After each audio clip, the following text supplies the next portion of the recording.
हाँ, तो विद्यार्थी आप लोग कैसे हैं? आशा करते हैं कि आप अच्छे होंगे, स्वस्थ होंगे और आपकी हर मनोकामना पूरी हो, इस प्रकार से कामना करेंगे। और अभी हमारे पास एसएससी कांस्टेबल का पेपर होने वाला है, बस 4 फरवरी चालू होने वाली है। आपके पास समय बहुत कम बचा है, तो हम आपके लिए पूरा दिसंबर हो गए बीवाई के ऊपर हल करवा रहे हैं और पूरा जनवरी हल करवाने वाले। आप स्क्रीन पर देख पा रहे होंगे 22 तारीख 2024 फरवरी का महीना था, तो सेकेंड शिफ्ट चल रहा है जी। हम आपको गणित की बात बताएं विद्यार्थियों, गणित को हम क्रमशः 20, 21 और 22 हम 20 के प्रश्न करवा चुके हैं, 21 के प्रश्न करवा चुके हैं, 22 का हम सेकेंड शिफ्ट चल रहा है, ध्यान रखें ठीक है। इसके पहले हमने मैथमेटिक्स का मैथ्स की बात कर रहा हूँ, मैथ्स की बात कर रहा हूँ मैं। और यहाँ हम आपको बता देते हैं यहीं पर, पहले आप जानकारी से अवगत हो जाए विद्यार्थियों, हम आपके लिए क्या क्या बना के रखें वीडियो में। हम आपको बताएं 22 से लगा के 27 तक पूरे हिंदी और जी के जीएस के डे बाई, एक दिन में 4 शिफ्ट होते हैं, तो डे बाई शिफ्ट बाई पूरे 27 तक बन चुके हैं। 28 भी चालू हो चुका, 28 का सेकंड शिफ्ट हो चुका, पहला शिफ्ट सेकंड शिफ्ट थर्ड चौथा बच गया है। इस प्रकार से क्रमागत डे बाई शिफ्ट बाई आप देख लीजिए, हिंदी और जीके जीएस का 20 प्रश्नों का समाहार। और उसी प्रकार मैथ्स का हम लेके पहुंच गए हैं 20, 21, 22 का। आज सेकेंड शिफ्ट आप इसके ऊपर एक बार सेकेंड शिफ्ट हल करवाने वाला हूँ मैं। और हम एक शिफ्ट को 2 भागों में बांट हल करते हैं। एक शिफ्ट में 20 प्रश्न होते हैं, जिसमें 10 प्रश्नों का एक वीडियो बन पाता है, ध्यान रखिएगा, लंबा समय हो जाता है। और रीजनिंग की बात करें, रीजनिंग में हम आपके लिए टॉप प्रश्न लिए उठा के ला रहे हैं। और रही बात टॉप प्रश्नों की बात करें, कुछ टॉप वीडियो हो चुके हैं, आप जाके देखिए। रीजनिंग में 4 पोर्शन हम आप कवर करवा चुके हैं और आप प्ले में जाके देख सकते हैं। प्ले का नाम एसएससी कांस्टेबल 2023। चलिए वहाँ जाके देख लीजिए। हम आपको लेते हैं मैथमेटिक्स, किस प्रकार से प्रश्न आ रहे हैं शिफ्ट बाई डे बाई। आगे बढ़ते हैं। हाँ, तो आप इसके पर देख पा रहे हैं, पहला प्रश्न है, तो हम आपके लिए 20 तारीख, 21 तारीख, 22 तारीख का पीवाई के प्रश्न करवा रहे हैं क्रमशः। जीके जीएस हिंदी के क्रमशः डे बाई शिफ्ट बाई चल रहे हैं और मैथमेटिक्स कब चल रहा है जीके जीएस। और रीजनिंग की बात करें तो हम आपको अवगत कर चुके हैं, टॉप भी उठ रहे हैं। चलिए, और पहला प्रश्न देखते विद्यार्थी, बहुत शानदार प्रश्न, यह कॉन्सेप्ट का प्रश्न अगर अगली बार भर्ती परीक्षा में आता तो कैसे आप आसानी से इस प्रश्न को बना सकते हैं, चलिए दिखाते हैं आपको हम। एक व्यक्ति ने 1 रुपये में 20 पेन की दर से कुछ खरीदा, मतलब 1 रुपये में 20 पेन खरीदा, ठीक है।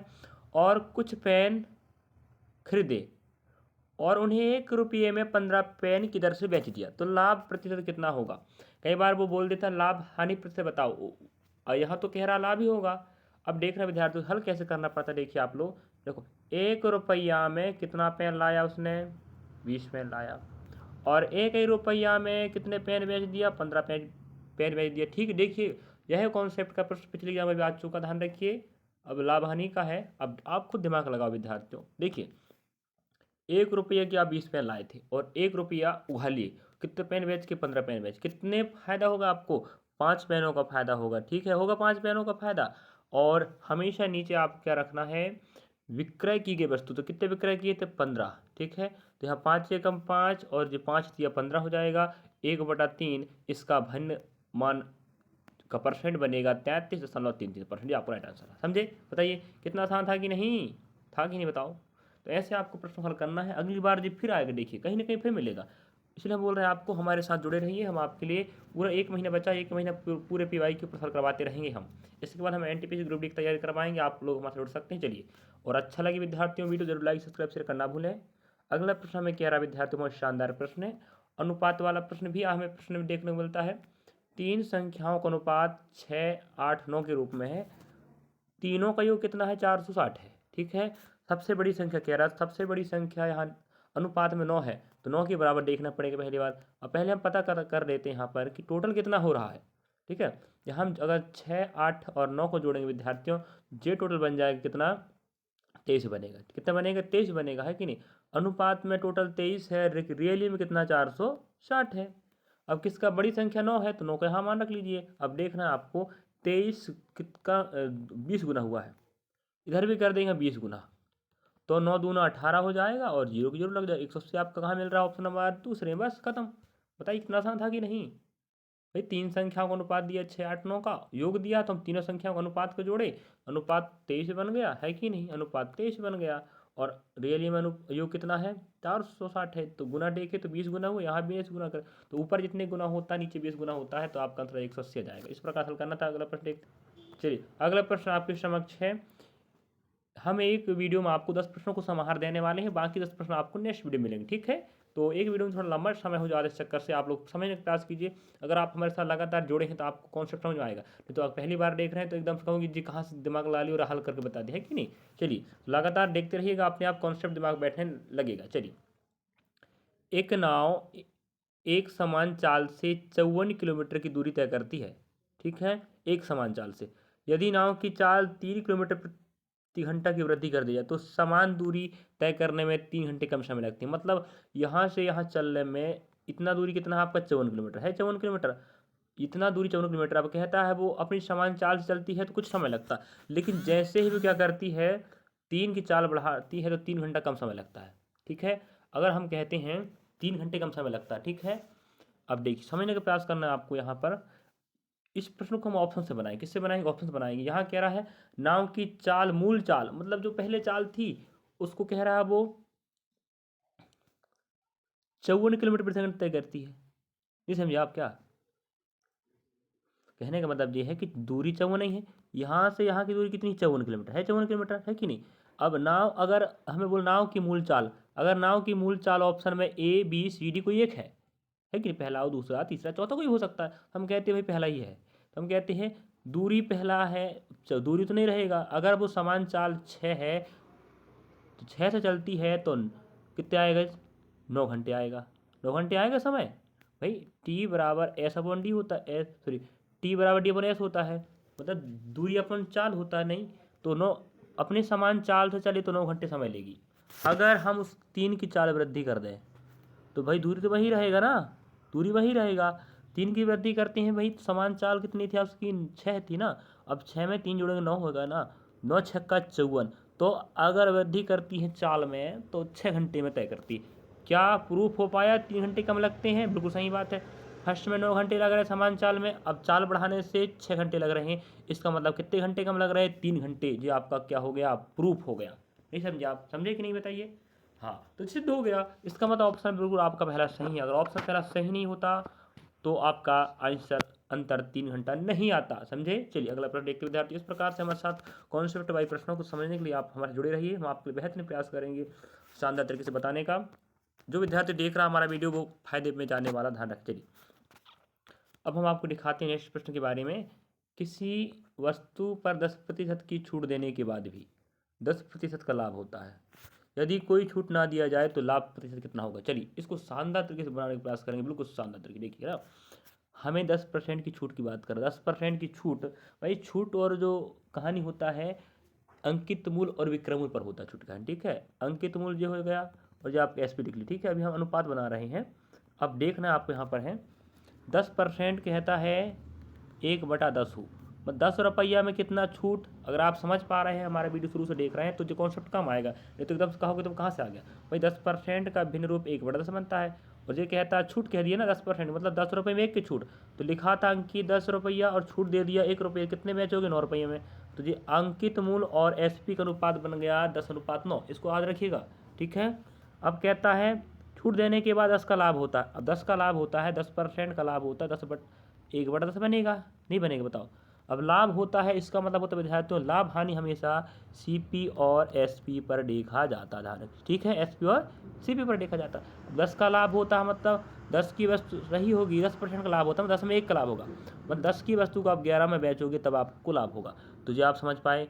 ठीक है, तो आपको अंकित मूल और एसपी का अनुपात पहला परसेंट से निकाले, दूसरा परसेंट से आपका निकाले सीपी और एसपी का। इसे याद रखिएगा। आप एक नोटबुक रखा करो बगल में, ठीक है, जिससे हम समझाएं और आपको नोट करना है। चलिए अब आपको अनुपात 10:9, 10:11। ठीक है, चलिए हम आपको फिर बता देते हैं। यहाँ थोड़ा सा रुक जाइए, हम आपको बताने का प्रयास करेंगे। अब यहाँ हमें जो अनुपात आया है ना, इसको सीधे फिर ठीक ठाक करेंगे पहले। ठीक है, अब यहीं पर देखने का प्रयास कीजिए आप लोग। यहाँ पर देखिए, यहाँ अंकित मूल बैठ जाएगा। ठीक है, यहाँ एसपी हो जाएगा और यहाँ आपका सीपी हो जाएगा। ठीक है, अब देखो ए का मान अंकित मूल आपका 10 है ना, तो यहाँ 10 हो जाएगा। ठीक है, और एसपी आपके पास कितना है? पहली बार 9 है कि नहीं। और अगली बार आप देख पा रहे होंगे कितना 10 दिया है, सॉरी जो आपका एसपी जी कितना है? 11 है। तो अनुपात तो आप जानते होंगे ना। और सीपी का मान कितना आपके पास? 10 है, तो यहाँ 10 बैठ जाएगा। ठीक है, इतना याद रखिए विद्यार्थी आप लोग। चलिए थोड़ा रुक जाइए। चलिए तो आप देख पा रहे थे यहाँ जो डाटा लेके था थोड़ा सा स्थान बदले उसका। अब आपको यहाँ पर देखना है विद्यार्थियों, आपको समझना है। अनुपात का नियम कहता है यहाँ जो डाटा बैठता है ना वो यहाँ पर बैठेगा, जी 9 बैठ जाएगा। और यहाँ जो डाटा बैठा यहाँ बैठता आपको पता है ना। इनका हम गुणा करेंगे तो 110 बनेगा जी, बनेगा 110, बनेगा नहीं बनेगा? 110 हो जाएगा। ठीक है, और यहाँ देखते हैं हमारे पास ये कितना हो जाएगा, 99 हो जाएगा। ठीक है, अब देखिए ये कितना हो जाएगा आपका, 90 हो जाएगा, है कि 90 हो गया नहीं। अब आप खुद दिमाग लगाइए, कोई भी छूट ना दिया जाए भाई, उसका कीमत कितना था, 90 था। सीपी मतलब 90 होता है क्रय मूल्य ना, कॉस्ट प्राइस, है कि नहीं। एसपी मतलब सेविंग प्राइस, ए को हम अंकित मूल्य है। ठीक है, अब उस पर लागत मूल्य 90 रुपये था और अब अंकित कितना किए हो, 110 रुपये। तो छूट नहीं दे रहे हो आप भाई, अंकित मूल्य पर छूट होता था, हम कहते हैं उस पर लागत 90 रुपये लगा था और आप अंकित रखे 110 रुपये, मतलब 20 रुपये ज़्यादा रखे हो। तो अब भाई आप छूट दे ही नहीं रहे हो, तो 20 का तो लाभ मिलेगा ना, रुपया 20 लाभ मिलेगा भाई, 20 रुपये का लाभ मिलेगा आपको। ठीक है, लेकिन 20 रुपये का लाभ मिल रहा है, लेकिन किस पर मिलेगा, 90 पर मिलेगा ना। तो 90 यहाँ रख देंगे, अपॉन सॉरी 90 हो गया, परसेंट के लिए गुणा लगा देंगे आप लोग, जे कट गया। यहाँ होगा आपको पास दो बटनों का मान होता है विद्यार्थियों, यहाँ परसेंट लगा तो उसको लेने नहीं, 2 बटनों भिन्न में देख लीजिएगा, 22.22 आपका आंसर हो जाएगा। इस प्रकार से हल करना पड़ता है। यही कॉन्सेप्ट हम हर जब भी छूट वाला बट्टा वाला आएगा तो हम इसी प्रकार समझाने का प्रयास करेंगे। समझे ना समझे बताए, आप लोग समझ गए होंगे। चलिए अगले प्रश्न पर बढ़ते हैं। एक वीडियो में आपको 10 प्रश्नों को लेने की बात कर रहे हैं, तो 10 प्रश्न आनी चाहिए। ज़्यादा समय हो जाता है तो फिर लंबा हो जाता है, लेंदी टाइम, है कि नहीं। तो एक वीडियो 10 प्रश्न आ ही जाना चाहिए। चलिए अगला प्रश्न देखते हैं शानदार तरीके से। अब हमें कह रहा है इसको सरलीकरण कीजिए, 2 या 3 प्रश्न आ ही जाते हैं, कम से कम 2 और अधिकतम 3 आने की संभावना है। तो एक प्रश्न 2 नंबर का होता है गणित का। ध्यान रखें, जब भी इस प्रकार का प्रश्न आपको बोर्ड मास रूल लगाना है तो बोर्ड मास कहता है पहले वही गुणा सॉरी भाग करो। ये 7 दूना 14 हो जाएगा, इसका मान कितना आ गया, 14 आ गया। ठीक है, अब 14 तो आ गया, देखिए माइनस का माइनस रहेगा जी, पहले यहाँ गुणा भी तो है तो गुणा कर देते हैं, 5 तो 5 दूना 10 बन जाएगा। तो इसका मान पूरा कितना आ गया, इसका मान 2 था, गुणा करे 10 बन गया, तो इस पूरे का मान 10 आ गया। ठीक है, अब हमें पहले यहाँ गुणा करना पड़ेगा, उसके बाद जोड़ेंगे, उसके बाद फिर घटाएंगे जी इसका। ठीक है, अब देखो इसका करेंगे गुणा, 3 दूना 6, 3 चौके 12, 100 आपके 26 आ जाएगा, और प्लस का प्लस हो जाएगा, यह 25 या 75 होता है भाई, वो -10 है कि 10 कहाँ से आया पता ना आपको ना। अब इन्हें हम जोड़ेंगे भाई विद्यार्थियों, अब देखो जोड़ लेते भाई, 6 और 5 कितना हो जाएगा आपका, 11 हो जाएगा। ठीक है, और आपके पास 6 5 11 हो गए, 7 8 9 1 आपका बचा था, 10 हो जाएगा, हाथ से एक बचेगा, आपको एक और एक हो जाएगा, 2 हो जाएंगे। ठीक है, अब हमारे पास 200 कितना हो गया, 1 हो गया। अब 201 में 10 घटाएंगे ना, तो भाई कितना बचेगा भाई, आ जाएगा आंसर, नहीं आएगा बताओ। एक का एक आ जाएगा, और यहाँ 0 हो तो भाई उधार लाएंगे, तो यहाँ 1 हो जाएगा, 1 10 में 1 जाएगा, 9 बचेगा। तो 1 से करना भी आपका हमें मिल रहा है ऑप्शन नंबर तीसरे में, ऐसा करना था। तो गुण मात्र रूल कहता है पहले भाग लगाइए, फिर हमने गुणा किए, उसके बाद जोड़े, फिर घटाए। ठीक है, रूल के अनुसार हमें चलना पड़ेगा, तब आंसर आएगा। तो ऑप्शन नंबर आपका जो राइट हो जाता है। अगला प्रश्न देखते विद्यार्थियों, हमें समझना है पहली बात। अगला प्रश्न हमें एसआई का प्रश्न आया है बहुत शानदार तरीके से, हर शिफ्ट में एसआई का प्रश्न मिलता ही मिलता है। किसी धनराशि पर 5 वर्षों के लिए जो साधारण ब्याज है ना, वो मूलधन के 20% के बराबर है। मतलब देखिए, अब पहले हम बोल रहे हैं तो कितने वर्षों में ब्याज मूलधन के बराबर हो जाएगी, ये कह रहा है। ठीक है, अब आप समझने का प्रयास करने करिएगा। यहाँ पहली बात हमें समीकरण बनाना पड़ेगा। जो साधारण ब्याज है ना, साधारण ब्याज के बारे में हमें कहता है साधारण ब्याज, ठीक है, मूलधन के, तो मूलधन के 20% के बराबर है। ऐसे रखेंगे रखेंगे, है कि नहीं भाई। साधारण ब्याज मूलधन के गुणा होता है 20% के बराबर है, तो ये बराबर कर दिया हमने, है कि नहीं। अब यहाँ आपको समझने का प्रयास करना है, इसको पहले ठीक करेंगे अपन। अब एस पी तो यहाँ एस आई साधारण ब्याज यहाँ रहेगा, और ये पी गुणा में तो यहाँ पक्षांतर कर ला लेते हैं, और 20 है तो 20 हो जाएगा, परसेंट का आपका नीचे 100 लग जाएगा। इसका मतलब ये है विद्यार्थियों, जो हमें 5 साल के बाद जो डाटा आया है, जो पूरा कितने साल का है, जो 5 साल का है, हमें पता चल गया 100 रुपया पी है। पी मतलब मूलधन, मूलधन कितना आपके पास है, 100 रुपया है, उस पर आपको 5 साल में कितना ब्याज मिल रहा है, ऐसा ही मतलब ना, ब्याज होता है 20 रुपये। ठीक है, इतना आप लोग नोटबुक लिख लीजिएगा। ठीक है, हम आपको समझाएंगे, आप देखिए, अब आगे आपको देखना विद्यार्थियों। चलिए आप नोटबुक में लिख लिया करें, है ना। चलिए हमें पता चल गया कि 5 वर्ष में कितना ब्याज बन रहा है, 20 ब्याज बन रहा है, बना नहीं बना। हम कहते हैं 1 साल में कितना ब्याज बनेगा भाई, 20 बटा हम 5 करेंगे तो 1 वर्ष से बराबर आप ब्याज आ जाएगा, कितना आएगा, 4 रुपये। तो 1 वर्ष में कितना ब्याज बन रहा है, 4 रुपये बन रहा है। ठीक है, समझे। अब हमें कह रहा है वो जो ब्याज है कितने वर्षों में मूलधन के बराबर हो जाएगा। तो मूलधन आपको पता है, मूलधन और एसआई को बराबर करना है। आपको पता मूलधन कितना है, 100 है है कि नहीं 100 बताओ, है कि नहीं 100। अब हमें SI को भी 100 करना है, ये कह रहा है, तो कितने सालों में भाई 4 सालों में आपका फिर 1 वर्ष में 4 रुपये ब्याज बनता है, समझे, मैंने कल लाया ध्यान रखना। 5 वर्षों में 20 ब्याज बना था भाई, तो 1 साल में 4 रुपये बनेगा, तो हम कहते हैं इसको भाग लगा देते हैं, 4 कितने बढ़ जाएगा 25, मतलब 25 साल में आपका 100 रुपया SI बन जाएगा। ठीक है जी, आपका आंसर रहा। ऐसे हल करना था SI का प्रश्न, कोई दिक्कत बात थोड़ी, बताइए। अगर आप समझते चलते हैं, कंटिन्यू करके वीडियो देखते रहेंगे। हम बता दें मैथ रीजनिंग का टॉप प्रश्न ले रहे हैं और मैथमेटिक्स तो शिफ्ट बाई चल रहा है। रीजनिंग का थोड़ा सा हम क्या कर रहे हैं, टॉप कोई से भी शिफ्ट उठा लेते हैं, हल करवा देते हैं। GK GS मैथ्स और हिंदी का डे बाई शिफ्ट बाई चल रहे हैं, आप देखिएगा फायदा होने वाला है। ठीक है, अगला प्रश्न देखते विद्यार्थी हमें कह रहा है यहाँ पर, अगला प्रश्न कहता है औसत का है। औसत का 2 प्रश्न आ ही रहा है शिफ्ट में। एक कक्षा के 14 विद्यार्थी की औसत आयु 17 वर्ष है। हमारे पास 14 विद्यार्थी थे, इनका औसत उम्र कितना था, 17 था। ठीक है, यदि फिर कहता है यदि उस कक्षा में 32 आयु का एक नया व्यक्ति आ जाता है, एक व्यक्ति आ गया तो 15 व्यक्ति हो गए ना, तो इन 15 विद्यार्थी की औसत आयु कितना है, चलिए बताते हैं। चलिए आप समझ गए होंगे, 15 विद्यार्थी औसत आयु पूछा। अब देखो जो एक आया है ना, ऐड हुआ है, ठीक है, इसके बारे में अगर बात करें विद्यार्थी, एक आया है ना उसके बारे में, वो 32 साल का है। ठीक है, वो 32 साल का है, तो हम कहते हैं भाई 17 वो भी लाया है। ठीक है, 17 वो भी लाया है भाई, 14 लोगों को 17 था, समझिए कॉन्सेप्ट समझिए। ठीक है, हम शॉर्ट बताते हैं, आप समझ गए। वैसे तो अगर आप पूरा डिटेल से वीडियो अगर क्या कहते हैं, अगर पूरा अध्याय पढ़ेंगे तब आपको बेटर समझ आएगा, है कि नहीं कॉन्सेप्ट। देखिए अगर आप पहले से विद्यार्थी हैं और आप तैयारी पहले से कर रहे होंगे, माना जाए GD का या कोई भर्ती परीक्षा, तो आप मैथ्स तो पढ़े होंगे, तो आपको दिक्कत नहीं जाएगा समझ में। अगर जो विद्यार्थी पहली बार पढ़ रहा है, जो कभी मैथ्स पढ़ाया नहीं है, तो बस तैयारी पर लगा है, उसको फिर बेसिक टू एडवांस पढ़ना पड़ेगा क्लास बाय, तब वो पढ़ पाएगा, समझ पाएगा। वहाँ यहाँ वही विद्यार्थी समझ पाएगा जो विद्यार्थी का बेसिक पूरा कॉन्सेप्ट क्लियर है। ठीक है, देखिए 14 का कितना था, 17 था, 14 का 17 था, एक और आ गया, तो हमें कहते हैं वो भी 17 लाया होगा भाई।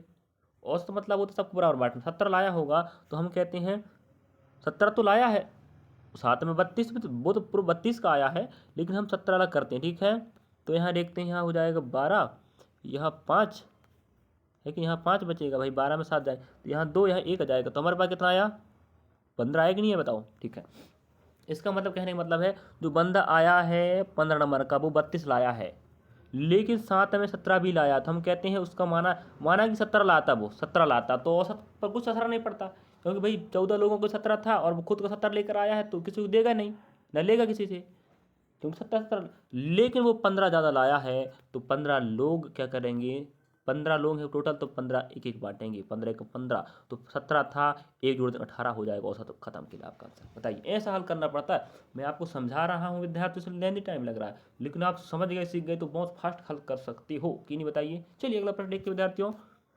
इस प्रकार से हम आपके लिए बहुत बेहतरीन ढंग से हल करने का प्रयास कर रहे हैं। अगला प्रश्न देख पा रहे हैं आप, 9 नंबर का है विद्यार्थियों। अब देखिए यहाँ पर हमें क्या करना है, किसी धनराशि पर 8 वर्षों के लिए 10% की दर से सरल ब्याज कितना है, 8,000 है। कहने का मतलब ये है सरल ब्याज की बात हो रहा है, तो भाई सरल ब्याज क्या होता है, एक साल में अगर 2%, अगले साल 4 हो जाएगा, 6 ऐसे बढ़ता है, तो हम कहते हैं यहाँ गुणा कर दें भाई, है कि नहीं भाई। 8 वर्षों के लिए 10%, तो 1 वर्ष के लिए 10%, 2 के लिए 20 हो जाएगा, उसलिए 8 के लिए हो जाएगा 80%, तो 80% ब्याज बनेगा, और 80% कहता है मैं 80/100 होता हूँ, मतलब 100 रुपये पी है मूलधन, और कितना ब्याज मिलेगा 10 वर्षों में 80 ब्याज। ठीक है, अनुपाती पैसा पी है, और 10 वर्षों में कितना ब्याज मिलेगा अनुपात में 80 रुपये।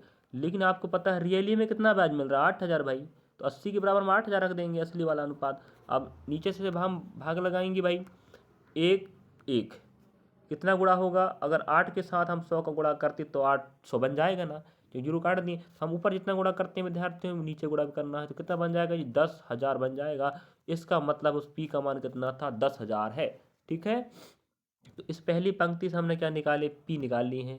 ठीक है, अब हम आगे कह रहा उसी धनराशि पर, मतलब पैसा वही रहने वाला है, धनराशि निकल गई, पी का मान 3 वर्षों के लिए 10% की वार्षिक दर से चक्रवृद्धि ब्याज कितना होगा कह रहा। ठीक है, चलिए थोड़ा सा यहाँ पर शॉर्ट बताने का प्रयास करूँगा विद्यार्थियों। हमें आर का मान वही रखना 10% और टी का मान 3 रखना है। तो एक बार बताऊँ, 10% की दर से CI ब्याज होता है, ये बनता है 33.1%। जीरो लगा लो, ठीक है, इतना परसेंट बनेगा। ठीक है, इसका मैं डिटेल वीडियो आपको अलग से बता दूंगा।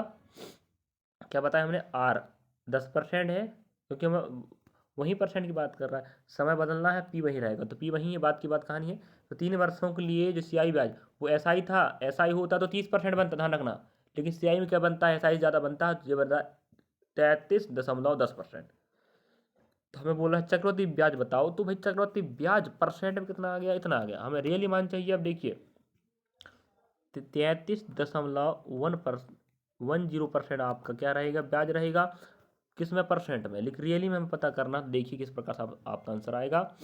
हम कहते हैं 3110, हम इसको पॉइंट हटा रहे हैं, ठीक है, तो पॉइंट हटाएंगे तो नीचे 100 बन जाएगा और परसेंट का 2 जीरो लग जाएगा। अब देखिए यहाँ पर ये पैसा है, पी है, और यहाँ ये क्या है, सीआई ब्याज है, परसेंट में था, भिन्न में बदल दिए, भिन्न तो आपको बनता ही ना, समझना। अब रियली में भी कितना पैसा है आपके पास, 10,000, तो 1 गुना होगा, यहाँ भी 1 गुना होगा, भैया कि नहीं, ये अनुपाती पैसा था ना, परसेंट से निकाला मैंने, रियली में उतने पैसा आएगा तो मैं क्या कर सकता हूँ भाई, 1 गुना यहाँ 1 गुना, तो आपको ऑप्शन कहाँ मिल रहा है, 3,110 रुपये। बताइए कितना आसान था कि नहीं। तो ऐसे आपको हल करना पड़ता है। अगर आप बेसिक पढ़े हैं विद्यार्थी तो आपको समझ में अच्छा आता होगा, लेकिन जो विद्यार्थी नहीं पढ़ा है उसके लिए बेसिक पढ़ना पड़ेगा, उसके बाद एडवांस, तब आप प्रश्नों को आराम से बना पाओगे। थोड़ा समस्या तो होगा ना, लेकिन चलिए अगला प्रश्न देखते हैं, शानदार प्रश्न। इस प्रकार हम 10वां प्रश्न पहुंच चुके हैं। फिर अगली वीडियो में आपको मिलेगी नेक्स्ट वीडियो के साथ। फिर हम चलिए यहाँ पर एक विद्यार्थियों, हमें कह रहा है यहाँ पर, मनीष अकेले एक काम को 48 दिन पूरा कर सकता है, ठीक है, और प्रताप अकेले उसी काम को मनीष के आधे समय में पूरा कर सकता है। दोनों एक साथ मिलकर कुल काम का 1/4 भाग कितने दिन पूरा कर सकते हैं। अब देखिए मनीष को कह रहा है वो काम कर सकता है 48 दिनों में, ठीक है। अब प्रताप, पी लिख ली, प्रताप क्या करता है उसी काम को मनीष से आधा दिन में, तो मनीष 48 में करता है, जी करेगा 24 दिन में, है कि नहीं। अब एलसीएम निकालेंगे तो कितना, 48 आएगा भाई, है कि नहीं। आपको मेथड तो पता ही है ना, मेथड तो पता ही होनी चाहिए आपको, अगर आप पढ़े हैं भाई तो अच्छी बात है। 48 से कम 48 आएगा, और 24 दूना 48 आएगा, मतलब जो मनीष की क्षमता एक दिन में एक काम करेगा और प्रताप एक दिन 2 काम करेगा, ठीक है। अब हमें कह रहा है वो कुल काम का 1/4 भाग, तो कुल काम 48 से 1/4 हम खोजते हैं, कितना बनता है, 4 एकम 4, 4 दून 8, तो 12 काम, तो 1/4 कितना काम बन रहा है, 12 काम बन रहा है, तो 12 काम दोनों करवाना है मिलके, तो दोनों की क्षमता एक दिन में होगी 2 1 3 काम, तो 3 चौके 12। ऑप्शन कहाँ मिल रहा है, ऑप्शन नंबर पहले मिल रहा है, बताओ ऐसे हल करना था। बताइए नंबर नहीं पकते आपके क्या। इस प्रकार से विद्यार्थी आपको बता दें, फिर से रिपीट, हम कि एसएचजीडी कांस्टेबल की पीवाई की पर हल करवाएं, इसके बाद हम एनटीपीसी की हल करवाएंगे ग्रुप डी का, और कुछ वीडियो हम बना चुके हैं, आप अगर तैयारी कर रहे हैं तो आप वहाँ जाकर देख सकते हैं। और आप पहली बार देख रहे हैं तो लाइक सब्सक्राइब शेयर करें, नवीनतम जानकारी हम बताते रहते हैं भर्ती परीक्षाओं की और कांस्टेबल की, तो हम 80-90+ वीडियो बन चुके हैं जी 2024 की पीवाई की। चलिए आपको अच्छा लगा वीडियो तो देखिए और शेयर भी कीजिए, लाइक कमेंट भी करना ना भूलें, हम आपके इतने मेहनत करें तो आप तो कर सकते हो थोड़ा सा मेहनत ना। चलिए अगली वीडियो मिलते हैं नेक्स्ट पार्ट लेकर हम आपके साथ, और आपको अच्छा ही लगा होगा, लग रहा है हमें। और बेहतरीन समझना है तो विद्यार्थियों क्या करना, आपको बेसिक टू एडवांस पढ़ना पड़ेगा। अगर आप पहली बार पढ़ रहे हैं माना जाए मैथमेटिक्स को, थोड़ा समस्या तो होगा, है कि नहीं। अगर आप बेसिक पढ़े वाले ही माना जाए, या आप अध्याय आपका पूरा क्या कवर हो चुका है, सिलेबस कवर हो गया है, तो हमेशा PYQ लगाइए, तो हम PYQ के माध्यम से बहुत नंबर निकलित कर सकते। चलिए अगले वीडियो में मिलते हैं। थैंक यू, धन्यवाद विद्यार्थियों, आपने हमें देखा, अच्छा लगा।